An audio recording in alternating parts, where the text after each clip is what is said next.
성도 여러분, 한 주일 동안 평안하셨습니까?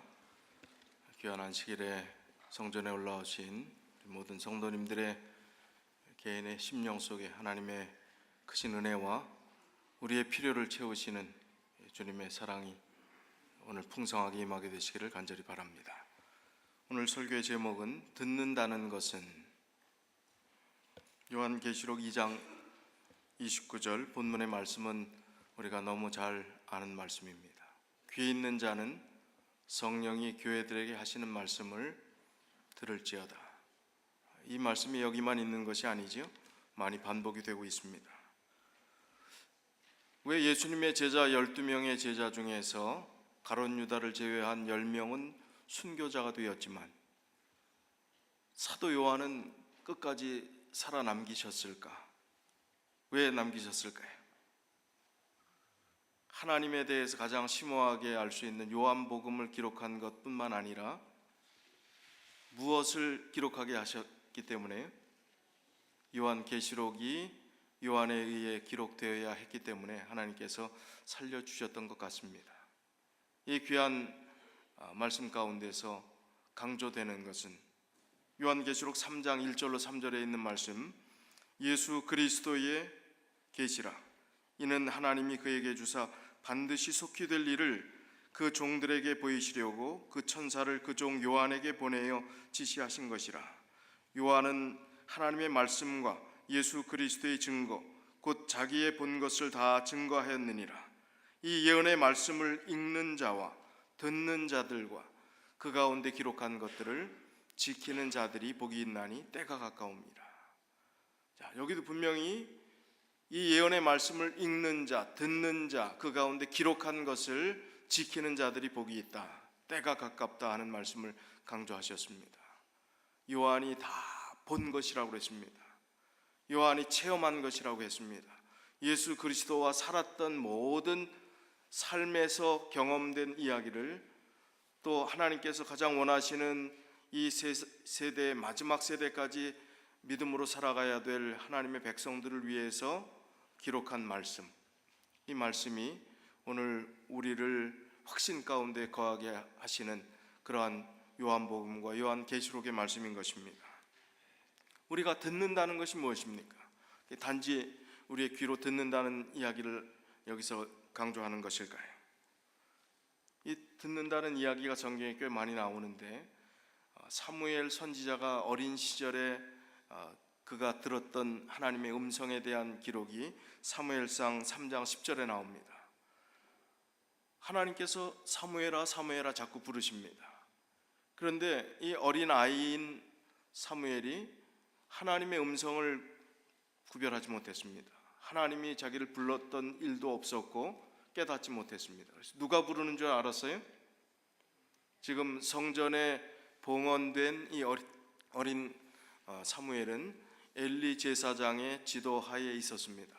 그래서 밤중에 엘리 제사장에게 부르셨습니까? 안 불렀는데. 또 음성이 들려서 갔더니 부르셨습니까? 난 부른 적 없는데. 또 갔더니 뭐라고 그래요? 엘리 제사장이 이제는 뭐라고요? 어떻게 하라고요?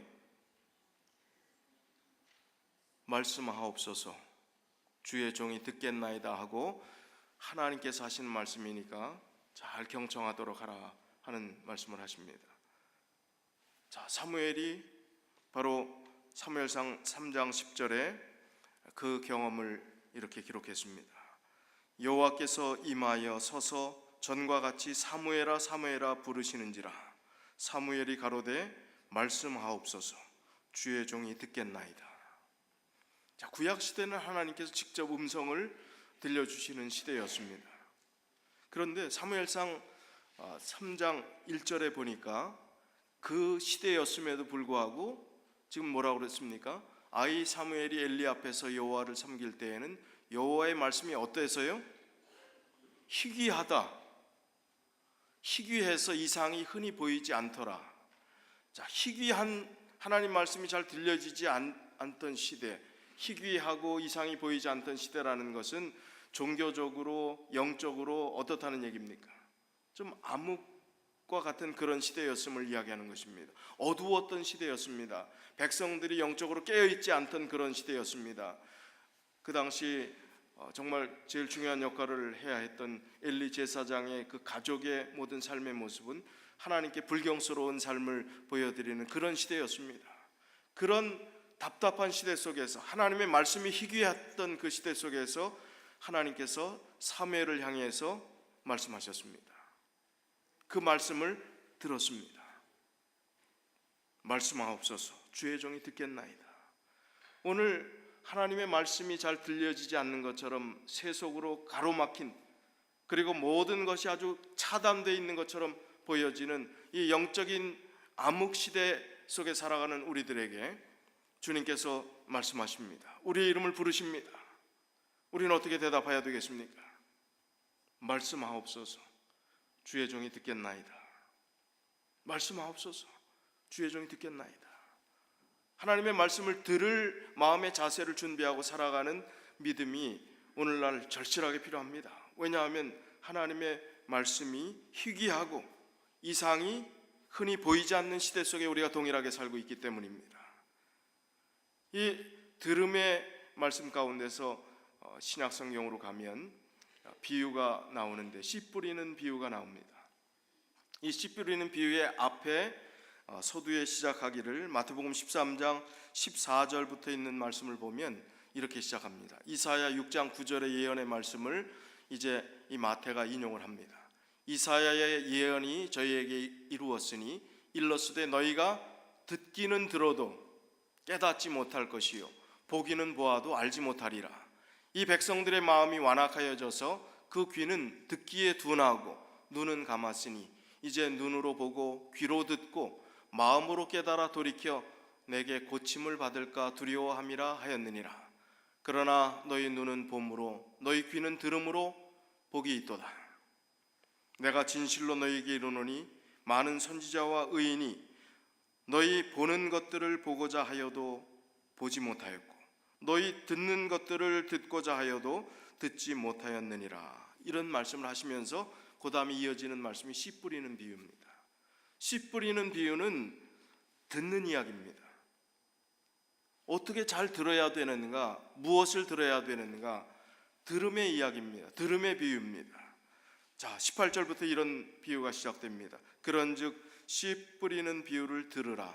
단지 그냥 히어링 하라는 얘기입니까?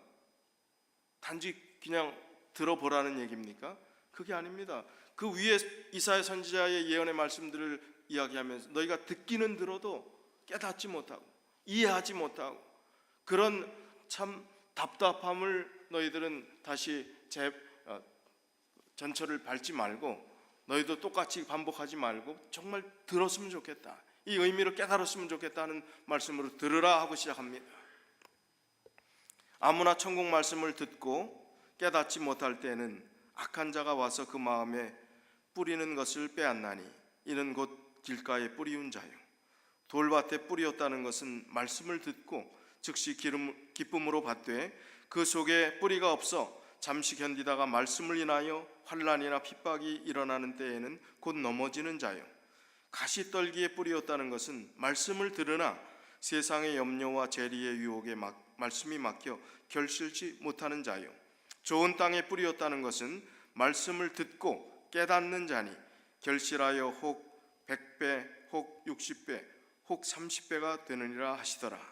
예수께서 그들 앞에 또 비유를 베풀어 가라사대 천국은 좋은 씨를 제 밭에 뿌린 사람과 같으니 사람들이 잘 때에 그 원수가 와서 곡식 가운데 가라지를 덧뿌리고 갔더니 싹이 나고 결실할 때에도 가라지도 보이거늘 집주인의 종들이 와서 말하되 주여 밭에 좋은 씨를 심지 아니하였나이까? 그러면 가라지가 어디서 생겼나이까? 주인이 가로되 원수가 이렇게 하였구나. 종들이 말하되 그러면 우리가 가서 이것을 뽑기를 원하시나이까? 주인이 가로되 가만두어라. 가라지를 뽑다가 곡식까지 뽑을까 염려하노라. 둘 다 추수 때까지 함께 자라게 두어라. 추수 때에 내가 추수꾼들에게 말하기를 가라지는 먼저 거두어 불사르게 단으로 묶고 곡식은 모아 내 곡간에 넣으라 하리라. 자, 다른 비유 같지만 연결되는 중요한 의미가 있는 비유입니다. 가라지와 알곡의 비유입니다. 자, 들으라 하는 말씀을 하고 듣는 자와 듣지 않는 자의 구별이 됨을 이야기하면서 가라지와 알곡의 이야기를 합니다. 듣는 자는 알곡으로 남을 것이요, 듣지 않는 자, 깨닫지 못한 자는 어떻게 되겠다? 가라지처럼 멸망당할 것이다. 동일한 신앙을 하고 한 공간 안에 있어도 듣는 자가 있고 듣지 못하는 자가 있습니다. 깨닫지 못하는 자가 있습니다.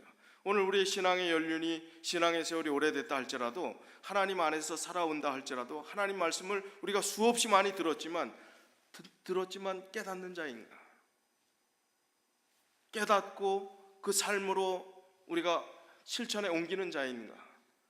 오늘 이 중요한 들음이라고 하는 이야기 속에서, 이 말씀 속에서 다시 한번 우리 자신을 점검해 보기를 원하는 것입니다.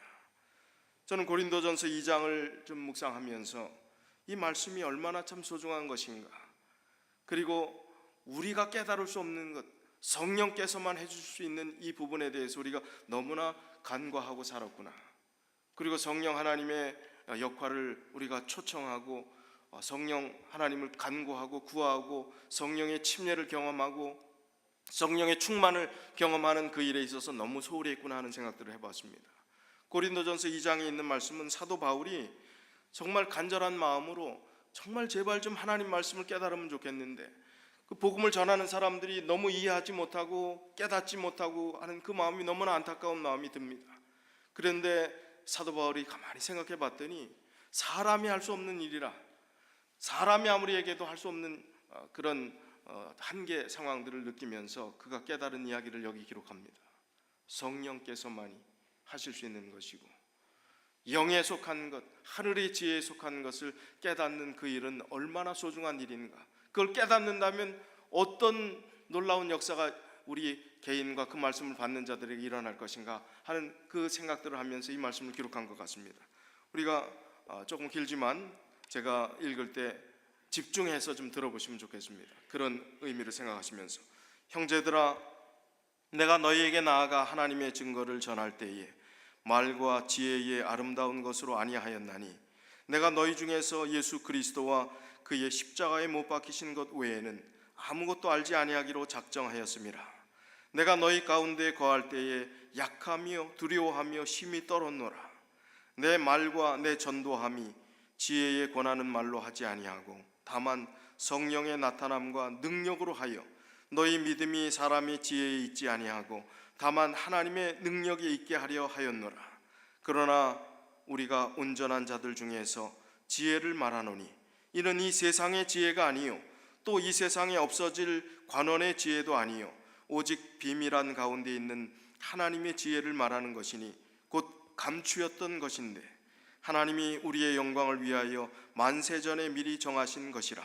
이 지혜는 이 세대의 관원이 하나도 알지 못하였나니 만일 알았다면 영광의 주를 십자가에 못 박지 아니하였으리라. 기록된 바 하나님이 자기를 사랑하는 자들을 위하여 예비하신 모든 것은 눈으로 보지 못하고 귀로도 듣지 못하고 사람의 마음으로도 생각지 못하였다 함과 같으니라. 오직 하나님이 성령으로 이것을 우리에게 보이셨으니 성령은 모든 것 곧 하나님의 깊은 것이라도 통달하시느니라. 사람의 사정을 사람의 속에 있는 영 외에는 누가 알리요? 이와 같이 하나님의 사정도 하나님의 영 외에는 아무도 알지 못하느니라. 우리가 세상의 영을 받지 아니하고 오직 하나님께로 온 영을 받았으니 이는 우리로 하여금 하나님께서 우리에게 은혜로 주신 것들을 알게 하려 하심이라. 우리가 이것을 말하거니와 사람의 지혜의 가르친 말로 아니하고 오직 성령의 가르친 것으로 하니 신령한 것은 신령한 것으로 분별하느니라. 육에 속한 사람은 하나님의 성령의 일을 받지 아니하나니 저희에게는 미련하게 보이며 또 깨닫지도 못하나니 이런 일은 영적으로라야 분변함이니라. 신령한 자는 모든 것을 판단하나 자기는 아무에게도 판단을 받지 아니하느니라. 누가 주의 마음을 알아서 주를 가르치겠느냐? 그러나 우리가 그리스도의 마음을 가졌느니라. 자, 이 말씀을 좀 명상하고 묵상하는 마음으로 좀 집에 가서 좀 읽어보시면 좋겠습니다. 나는 성령 하나님께서 세상의 지혜로 이해할 수 없는 이 영적인 하나님에 속한 그 지혜를 깨닫게 하셨는가? 그것을 이해하고 있는가? 그 깨달음으로 인해서, 그 말씀의 의미로 인해서 나의 삶은 정말 행복한가? 생명력이 넘치는 삶을 살고 있는가? 아니면 이 말씀은 나와 상관없는 것인가? 듣기는 들어도 깨닫지 못하고, 귀는 있어도 알지 못하고 살아가는 영적 둔감한 삶이 혹시 나의 삶이 아닌가? 그전엔 이해했던 것 같은데 지금은 내 상태가 하나님 말씀이 희귀하게 들리지 않는, 그리고 하나님의 이상이 보이지 않는, 하나님의 음성이 들리지 않는, 하나님의 말씀이 깨달아지지 않는, 하나님 말씀이 이해되지 않는, 하나님 말씀이 나와 상관없는 그런 신앙의 상태가 아닌가 점검해 보자는 것입니다. 듣는 자와 듣지 않는 자가 분명히 구별될 것입니다. 가라지와 알곡이 구별될 것입니다. 우리의 힘으로 할 수 없음을 이야기합니다. 그 깨달음도 성령께서 주실 때 가능함을 사도 바울이 아주 구구절절 계속해서 강조합니다. 절실히 체험하고 그리스도를 아는 그 기쁨은 우리가 상상치 못할 그 엄청난 그 기쁨을 정말 알았으면 좋겠는데, 좀 이해했으면 좋겠는데, 그 세계를 좀 본다면 우리의 삶이 얼마나 달라질까? 사도 바울의 그 애절함이 거기 담겨져 있습니다. 교회증언 5권 70쪽에 보니까 우리의 가장 큰 힘은 우리가 우리의 연약함을 느끼고 인정할 때 얻게 된다. 우리 스스로 이 경지에 도달할 때가 성령께서 일할 때입니다. 시작하실 때입니다. 성령의 도우심이 절실함을 느끼게 될 때 성령께서 일하심을 체험하고 그 은혜를 누리게 될 것이지, 그렇지 않고서는 우리가 해보려고 하는데, 여전히 우리가 이해하려고 하는데, 하나님 말씀을 우리가 얼마나 이해할 수 있겠습니까? 얼마나 깨달을 수 있겠습니까? 어떻게 보면 우리가 다 필요한 것이지만 우리가 주장하고 또 고집하고 이건 이렇다고 이야기하는 성경에 토론하면서 이야기했던 그 모든 것이 과연 얼마나 알고 이야기하는 것이 될 수 있을까요? 하나님의 지혜를 우리가 얼마나 느끼고 하는 이야기들이 될 수 있을까요? 하나님의 그 엄청난 세계를 하나님께서 우리에게 맛보게 하시기 위해서 말씀을 주시고, 여러 선지자를 통해서 또 믿음의 사도들을 통해서 그 세계의 아름다움을, 그 생명력 있고 정말 인생의 모든 것을 다 바쳐도 아깝지 않을 가장 귀한 소중한 것을 우리에게 주시기 위해서 노력하셨는데, 우리는 얼마나 듣고 이해하고 깨닫고 그 말씀대로 사느냐 하는 것입니다. 성령의 도우심을 깨달은 사람들은 정말 우리 힘으로 아무것도 할 수 없음을 깨닫습니다. 그리고 낮아집니다. 겸손해집니다. 오스왈드 챔버스는 이 앞으로 향후 100년 후에도 기독교 서적이 3권 정도 남으면 그 중에 남아있을 책이다 하는 그 책이 43세에 정말 길지 않은 삶을 살았던 이 오스왈드 챔버스 목사, 이분이 기록한 하나님은 나의 최고봉이라, 우리 한국말로 번역된 하나님은 나의 최고의 선물이라 하는 제목으로 번역된 이 책이 그렇게 남을 것이다. 그리고 기독교 역사 60년간 베스트셀러로 이분의 저서가 남았습니다. 기독교의 고전처럼 여겨지는 내용인데, 여기 그 내용 중에 오늘 드리고자 하는 그 말씀, 하나님의 음성을 듣는 것에 대한 그 개념의 설명들이 잘 돼 있어서 좀 제가 읽어드리겠습니다. 하나님의 한 가지 음성을 확실하게 들었다고 해서 주의 말씀을 다 알아듣게 되는 것은 아니다. 주의 말씀에 내 마음과 생각이 무디어져 있다면 이는 내가 하나님을 사랑하지도 않고 존경하지도 않는 증거다. 만일 내가 나의 친구를 사랑하면 나는 직감적으로 그가 무엇을 원하는지를 알 수 있다. 예수께서는 요한복음 15장 14절에 너는 나의 친구라고 말씀하셨다. 당신은 주의 친구로서 주의 마음을 잘 아는가? 주께서 원하시는 것과 주님의 뜻하시는 것을 아는가? 친구이신 주님의 뜻에 잘 따르는가? 그러나 우리들 대부분은 주의 말씀을 듣지 않을 정도로 주를 무시한다. 하나님께서 내게 한 번도 말씀하시지 않은 것처럼 행동한다. 우리의 영적인 목표는 예수 그리스도와 하나가 되는 것이다. 언제나 예수 그리스도의 음성을 듣는 것이다. 또한 언제나 당신의 생각과 마음을 알리며 당신의 뜻을 간구하는 것이다. 이때 당신이 예수 그리스도와 연합되어 있다면 당신의 마음은 언제나 하나님의 음성을 듣고 싶어 할 것이다. 따라서 꽃과 나무 등 온 천연계를 보아도, 또한 주의 신실한 종들을 만나도 항상 하나님의 메시지를 듣게 된다. 그러나 당신이 뭔가 우상에 사로잡혀서 주님과의 연합이 깨어져 있으면 당신은 어디서도 주의 메시지를 듣지 못한다.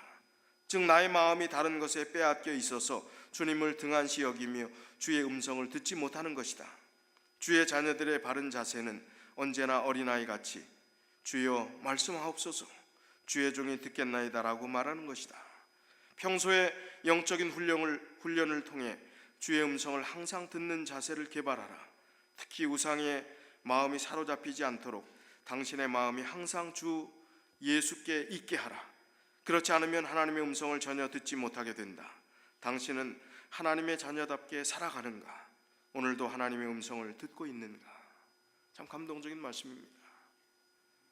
주님의 음성을 듣도록 하라. 어린 사무엘처럼 말씀하옵소서, 주의 종이 듣겠나이다 하는 자세로 살아가라 하는 것입니다. 다른 세속적인 수많은 잡음들로 인해서 하나님의 음성이 가로막힌 그 삶을 우리가 제거하고 하나님의 음성을 잘 듣기 좋은 마음밭을 준비하는 것, 그것이 씨 뿌리는 자의 비유의 말씀이고 듣는 자와 듣지 않는 자, 가라지와 알곡의 이야기이고, 우리의 삶의 자세가 늘 하나님의 음성을 듣기에 준비된 자세로 살아가야 됨을 강조하는 말씀인 것입니다. 야고보서 1장 19절의 말씀을 보니까 내 사랑하는 형제들아, 너희가 알지니 사람마다 듣기는 속히 하고 말하기는 더디하며 성내기도 더디하라. 하나님 말씀을 듣는 일 중요합니다. 우리의 영적 또 생활도 중요하지만 일상적인 생활에 있어서 듣는 것의 소중함을 이야기합니다. 상담 심리를 공부할 때 가장 중요한 기본 원칙이 뭘까요? 상담자의 기본 원칙이 뭘까요? 정신과 의사들이 너무, 참 죄송한 표현이지만, 농담 같은 표현이지만 쉽게 돈 버는 것 같아요. 듣기만 하고 돈 버는 것 같아요. 별로 얘기를 안 합니다. 많이 들어줍니다. 듣기는 속히 하고 말하기는 더디하며 성내기도 더디하라. 영국 속담에 지혜는 들음에서 생기고 후회는 말하면서 생긴다라고 했습니다. 많이 듣는 것, 내가 정말 많이 듣는가. 일상생활에 인간 관계에 있어서 대화 속에서도 우리가 많이 듣는 것이 필요합니다. 존중이라는 것입니다. 그리고 말수는 적게 하는 것이 후회를 덜 낳는 일이 되는 것입니다. 하나님의 말씀을 우리가 속히 듣는가? 말씀이 제시됐는데 자꾸 하나님 말씀해 주십시오, 말씀해 주십시오, 말씀했는데 듣지 않고 계속 말씀해 달라는 것입니다. 어떤 신실한 크리스찬이 아침에 출근을 하는데 홈리스들도 많이 보이고 또 이렇게 너무 어려운 사람들이 많은 그런 생각이 불현듯 들면서 갑자기 하나님 음성이 들리는 것 같았습니다. 너는 500불을 저 홈리스들 모이는 그 주변에 그 단체에 기부하면 좋겠다. 기부해라. 그랬더니 그날 생각했더니 그 아침에는 아주 신선하게 들렸던 그 하나님의 음성이 내가 잘못 들었을 거야. 내 생활이 얼마나 힘든데 500불 그 큰 돈인데. 그리고 하나님 다시 말씀해 주십시오. 다시 말씀해 주십시오. 하나님의 뜻이 무엇인지 알려주십시오. 계속 기도하는 거예요. 근데 퇴근할 때쯤 되니까 하나님의 음성이 들렸답니다. 나는 한 번 얘기한다. 이미 얘기했지 않니? 아니, 하나님의 말씀을 속히 듣고 그것이 나의 유익을 위한 것이 아니고 다른 사람들의 유익을 위한 것이고 내가 정말 기쁘게 베푸는 좋은 일이라면 하나님 말씀을 속히 들어야 합니다. 자꾸 묻는 것은 하기 싫다는 얘기예요? 하기 좋다는 얘기? 하기 싫다는 얘기입니다. 들음이 참 소중함은 로마서 10장 17절에도 그렇게 말씀하십니다. 그러므로 믿음은 들음에서 나며 들음은 그리스도의 말씀으로 말미암느니라. 잘 듣는 신앙이 필요합니다. 하나님의 말씀을 내가 지금까지 어떻게 들었는가, 그냥 설교 듣고 가는 말씀이 아니에요. 하나님 말씀을 통해서 하나님의 음성을 듣는 것입니다. 성경을 보는 것이 아니라 하나님 말씀을 듣는 것입니다. 그리고 하나님과 대화하는 것입니다. 하나님의 뜻을 분별하는 것입니다. 그리고 하나님의 말씀을 분별하게 되면 그렇게 사는 것입니다. 그것이 주님께서 원하시는 것이에요. 심지어 예수님이 이 땅에 계실 때 요한복음에 구구절절 하시는 말씀이 나는 아버지의 뜻을 묻지 않고 행하는 것은 아무것도 없다. 하나님께 기도하고 하나님께서 주신 그 답을 가지고 다 말하고 행동했다. 그렇게 살았다라고 말씀하시는 이유가 무엇이었겠습니까? 듣는 것, 하나님 말씀에 의해서 살아가는 것, 그것이 소중함을 강조하는 것입니다. 사도행전 4장 19절 20절의 말씀을 보니까 베드로와 요한이 대답하여 가로되 하나님 앞에서 너희 말 듣는 것이 하나님 말씀 듣는 것보다 옳은가 판단하라. 우리는 보고 들은 것을 말하지 아니할 수 없다. 하나님 말씀을 듣는 것, 너희 말을 듣는 것, 판단하라는 것입니다. 오늘 우리가 수많은 판단의 결단의 기로에서 이 세상을 살아갑니다. 그런데 우리는 사람의 말을, 너희의 말을 듣는 것보다 하나님 말씀을 듣는 것이 더 소중하고 중요한 것이다라고 말씀을 읽지만 실제로 우리의 삶 가운데서는 하나님께 묻지도 않고 결론을 내립니다. 생각도 안 하고 결론을 내립니다. 쉽게 이익이 될 수 있는 것 같으면 그건 아주 속히 결정합니다. 그러나 하나님 말씀 듣는 것이 옳은가, 희생이 될지라도, 손해가 될지라도, 어려움을 감수하는 일이 될지라도 하나님의 말씀이라면 우린 들어야 합니다. 주님께서 명령하셨다면 힘들고 속상해도 받아들여야 합니다. 어렵고 고난의 길을 간다 할지라도 그 길을 가야 하는 것입니다. 그것이 주님께서 원하시는 것이고 듣는 자의 삶의 믿음의 자세가 되는 것입니다. 골로새서 1장 23절 만일 너희가 믿음에 거하고 터 위에 굳게 서서 너희 들은 바 복음의 소망에서 흔들리지 아니하면 그리하리라. 이 복음은 천하 만민에게 전파된 바요 나 바울은 이 복음의 일꾼이 되었노라. 만일 너희가 믿음에 거하고 터 위에 굳게 서서 너희 들은 바 복음의 소망에서 흔들리지 아니하면 놀라운 역사가 일어날 것이라는 겁니다. 흔들리지 말고 터 위에 굳게 서서 들은 바 체험한 하나님께 주신 그 은혜로운 그 말씀대로 이미 다 보았고 살았고 확증한 선지자들이, 사도들이 그렇게 강조하고 받아들이길 원했던 그 호소한 편지와 같은 우리를 사랑해서 주신 그 말씀의 의미를 받아들이고 그 터 위에 굳게 살아가게 된다면 우리의 믿음은, 하나님의 복음은 우리의 받아들인 그 믿음으로 인해서 얼마나 많이 확장되고 어떻게 빈자리가 있을 수 있겠습니까? 받아들인 자가 있고 받아들이지 않은 자가 있다는 것입니다. 참 이해가 안 가지 않습니까? 이렇게 거저주는 생명, 영생의 말씀, 이런 큰 복을 사람들이 누리질 않고 여기 없어요. 빈자리가 있다는 게 이해가 갑니까? 슈퍼볼 하면 어때요? 암표가 극성을 하고 10만 불 주고도 사서 들어가는데 빈자리가 없습니다. 영생의 이 소중한 것을 듣지 못하기 때문에 귀가 있지만 귀 있는 자가 깨닫지 못하기 때문에 없는 것입니다. 하나님의 이 소중한 말씀을 듣는 자가 있고 듣지 않는, 저는 유튜브에 가끔 보면 여기 이게 있고 이게 있지요? 이게 뭔지 아세요? 추천. 그게 영상이 싫었으면 어떻게 해요? 여기 표를 합니다. 근데 아주 감동적이고 정말 은혜롭고 좋은 글인데도 가끔씩 이렇게 한 사람이 있어요, 없어요?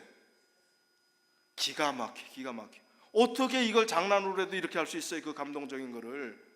근데 깨달았습니다. 사람은 다 다르구나. 내 생각과 다르구나. 다 예스 할 수 있을 것 같은데 아니구나. 공동체라는 것, 어떠한 단체라건 하나님의 영역에 속하는 것이라도 다 다른 생각을 가질 수 있구나. 그걸 받아들이고 이해할 때 좀 마음이 좀 이해가 됐어요. 그렇지 않은 부분에 대해서도요. 영적인 일에 있어서도 마찬가지입니다. 다 깨달을 것 같은데 그 좋은 것을 듣지 못하는 사람들이 많이 있다는 것입니다. 우리 힘으로 도저히 할 수 없는 것이라는 것입니다.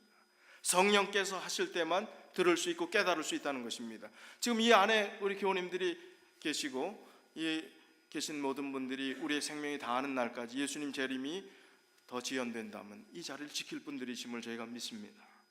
여러분들, 그러나 듣는 자로 살아가느냐, 이 자리에 출석하는 자로 살아가느냐 하는 것은 큰 차이점이 있습니다. 말씀을 들어야 합니다. 귀가 있는 자가 되어야 합니다. 그래서 성령 하나님께서 인도하시고 가르쳐 주시는 그 말씀은 분별할 수 있는 사람들이 되어야 하는 것입니다. 히브리서 2장 1절로 4절이요.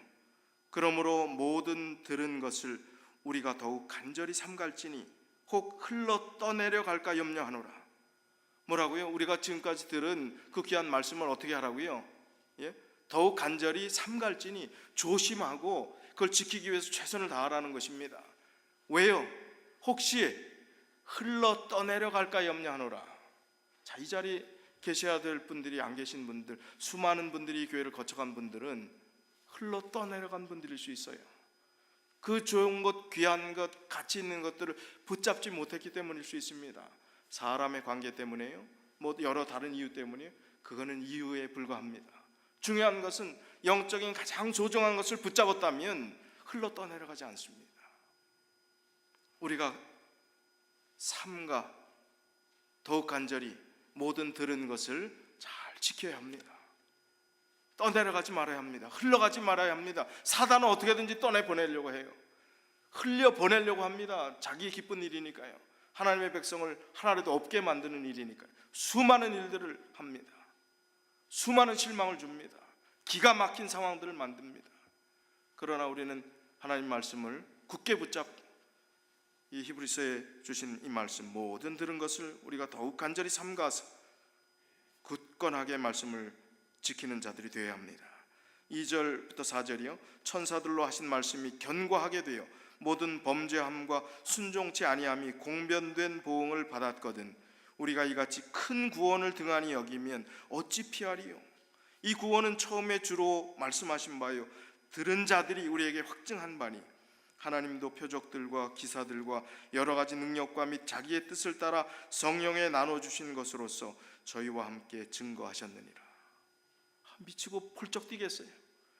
이렇게까지 말씀해 주셨는데, 성령에 나눠주신 것으로 저희와 함께 증거하셨다고 하셨는데, 하나님도 표적과 기사와 여러 가지 능력과 자기의 뜻을 따라서 성령에 나눠주신 것으로 저희와 함께 증거하셨다고 하셨는데, 선지자를 통해서 여러 경로를 통해서 우리에게 그렇게 보여주셨는데 우리가 듣지 않고 살아가고 있다면 얼마나 하나님께서 실망하시겠습니까? 자, 우리 이 말씀을 우리가 붙잡아야 합니다. 제 이야기가 아니라 말씀을 붙잡아야 합니다. 누가복음 11장 28절에 예수께서 가라사대 오히려 하나님의 말씀을 듣고 지키는 자가 복이 있느니라 하시니라. 자, 제대로 듣는 자는 어떻게 하는 자가 듣는 자예요?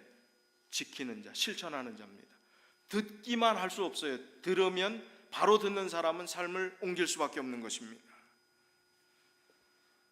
제레미 테일러라는 영국의 선교사가 이런 이야기를 했습니다. 나는 한 번도 희생해 본 적이 없다. 형언할 수 없는 기쁨이 내 안에 있기 때문이다. 엄청난 고생과 정말 힘든 그 선교지에서의 어려운 모든 것들을 감수했던 이 선교사가 한 얘기가 자기는 한 번도 희생해 본 적이 없다는 것입니다. 그러면 적당히 했다는 이야기입니까? 아니에요. 어마어마한 고생을 했지만 형언할 수 없는 기쁨이 내 안에 있기 때문에 그건 자원하는 헌신이었다는 것입니다. 너무 기뻐서 감당할 수 있는 일이었다는 것입니다. 자원하는 심령이 있다는 것은 들은 사람, 깨달은 사람, 하늘의 세계를 이해한 사람은 자원하는 기쁨이 있습니다. 나에게 자원하는 마음이 없다면, 마지못해 한다면, 억지로 한다면 하늘의 세계를 내가 제대로 이해하지 못한 것입니다. 하나님의 구원의 가치, 그 기쁨을 제대로 예전에 혹시 알았는지 모르지만 지금 그 기쁨이 저 먼 데가 있는 사람일 수 있습니다. 그래서 오늘 다시 듣는 자가 되자는 것입니다. 그리고 듣고 그렇게 사는 사람이 되자는 것입니다. 2011년도인가요? 2010년도 그때 기독교 서적 중에서 5대 의사들이 감동적인 그리스도인의 삶을 살았던 5가지 책이 있어요. 5종류의 책이 있습니다. 그 중에 한 책이 히말라야 수바이처라는 제목의 책입니다. 이 책의 주인공은 강원희 선교사라는 분인데, 이분은 1934년생이십니다. 전쟁과 가난을 혹독히 겪었던 그 어려운 세대를 겪었던 분이시죠. 이분이 세브란스 의대에 다닐 때, 지금 연세대지요. 그때 의대생 시절 때부터 무이촌 봉사에 열심을 내던 분이셨습니다. 이제 수련의 과정을 거친 후에 자발적으로 당시 무이촌이나 다름이 없었던 강원도의 간성이라고 하는 이 허름한 그 낙후된 동네에서 정미소를 개조해서 병원에서 환자를 돌보다가 1970년 말에 속초에서 병원을 개업합니다. 그리고 한 10여 년간 진료를 했습니다. 다른 도시에서 환자들이 찾아올 만큼 유능한 외과 의사였습니다. 크리스찬으로 열심히 살아가는데 그의 삶에 기쁨이 없어요. 뭔가 자기가 열심히 하려고 하지만 참된 마음에 어떤 보람 같은 걸 느끼지 못합니다. 그런데 어느 날 정말 어마어마한 교통사고를 당합니다. 간신히 목숨을 건졌습니다. 이해할 수 없는 어려운 일들이 생기면서 이전에 마음속에 품었던 의료 선교사로서의 삶을 자기가 하나님께 생각하고 그렇게 기도드렸던 청년 시절의 모습이 떠올랐습니다. 정말 이제 잘 되고 그 먼 도시에서까지 자기를 찾아오는 그 환자들을 놔두고 자기가 뭘 새롭게 시작한다는 것은 참 쉽지 않은 것이었습니다. 그런데 가만히 생각해 봤습니다. 그 시점 그의 나이 49살 됐을 때 하나님, 저에게 자꾸 그런 음성이 들리는데 주님께서 오라고 하시는데, 주님의 일을 하라고 하시는데 제가 지금 여기서 놓고 가야 되겠습니까? 하나님의 음성은 동일했습니다. 하나님께서 나에게 들으라고 하시는구나. 제가 듣겠습니다.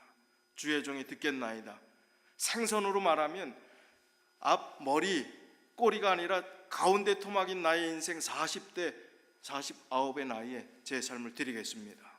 이렇게 이야기를 하고 49에 네팔이라고 하는 아주 낙후된, 그 당시에 낙후된 그곳에 선교사로 가게 됩니다. 의로 선교사로 가게 됩니다. 20시간을 걸어서 환자를 찾아다니고 15시간, 그건 보통 일입니다. 그리고 환자가 왔는데 급한 아주 중한 환자가 됐는데 피가 없어요.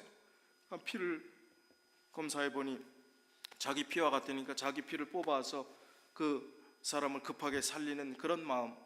어떻게 그 오지에서 정말 그냥 살아가기조차도, 그냥 평범하게 살아가기조차도 버거운, 잘 누리고 살던 그 사람이 그곳에서 어떻게 그런 일들을 할 수 있었겠습니까? 아까 테일러 선교사가 이야기했던 것처럼 나는 한 번도 희생해 본 적이 없다. 형언할 수 없는 기쁨이 내 안에 있기 때문이다. 그 기쁨이 있었기 때문에 그의 삶은 정말 생선 가운데 토막 같은 가장 중요하고 알차고 보람된 그 시간을 하나님을 위해서 드렸던 것입니다. 헌신했던 것입니다. 그의 부인도 동의했습니다. 믿음이 좋은 간호사 출신인 그 부인과 함께 그 열심히 최선을 다했어요. 이 책이 기록될 당시는 2010년도 그때쯤인데 그때 나이가 77세였습니다. 77세의 고령의 나이에 하나님이 나의 삶을 이제 이 정도 쉬어라고 할 그때까지 내 삶에 은퇴는 없다. 77세에 네팔로 3번째 선교사로 다시 또 가게 되었습니다. 이분 근황을 제가 좀 찾아봤더니 2017년까지 작년 재작년이죠. 17년 84세에 은퇴하셨어요. 이제 의사로서의 모든 역할들을 더 이상 할 수 없다고 판단됐을 때까지 그렇게 했습니다. 37년 동안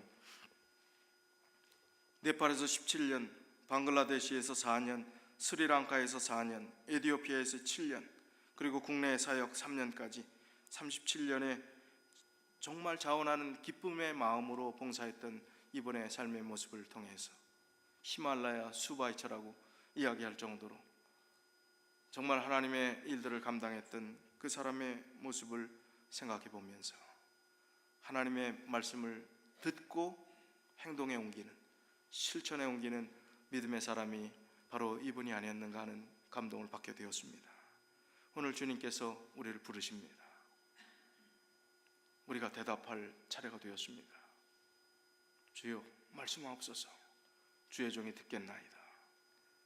주의 종이 그 말씀대로 살겠나이다. 그 말씀을 지킬 뿐만 아니라 나누고 살겠습니다.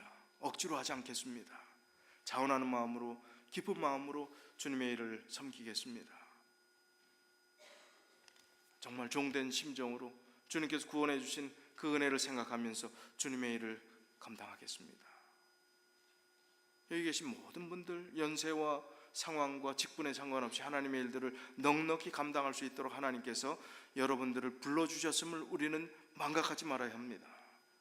모든 지금 90세가 넘으신 우리 연만하신 어르신까지도 하나님께서 나를 통해서 하실 수 있는 일들이 분명히 있습니다. 그걸 깨닫고 지혜를 구할 때 하나님께서 나에게 하실 일을 보여주실 것입니다. 그때 기쁨으로 말씀하옵소서. 주의 종이 듣겠나이다.